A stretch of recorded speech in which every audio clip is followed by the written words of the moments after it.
Каналыбызга жазылып, коңгуроону басууну унутпаңыз.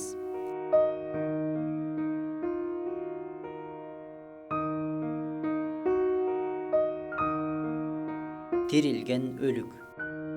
Муса алейхиссаламдын заманында Бани Исраил коомунан бир жигит өзүнүн башка мураскору болбосо да, малына ач көздүк кылып, атасынын бай агасын өлтүрөт. Өлүгүн жашырынып барып коңшу айылга таштап кетет. Эртеси байдын айылдаштары Муса алейхиссаламга барып, байды коңшу айылдыктар өлтүргөнүн айтышат.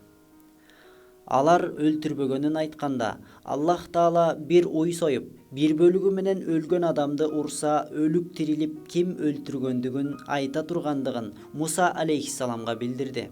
Эл Хазирети Мусадан союлуучу уйдун кандай сыпатта болуусу керектигин сурашат. Ал билдирди.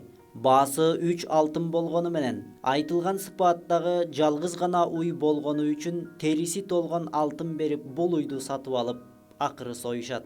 Союлган уйдун бөлүгү менен өлүктү урганда, өлүк тирилип, мени өлтүргөн инимдин баласы деп айтып, кайрадан өлөт. Эл өлтүргөн жигитти кармап, аны да өлтүрүшөт. Ушундайча эки айыл арасындагы жаңжал акыры токтойт. Бул окуя Кур'ан-ы Каримде Бакара сүрөсүнүн 67-73 аяттарында билдирилген. Акыркы аяттын улантысында мына Аллах өлүүлөрдү ушундай тирилтет. Ойлонуп чындыкты түшүнүүлөрүң үчүн силерге көрсөтөт деп айтылган.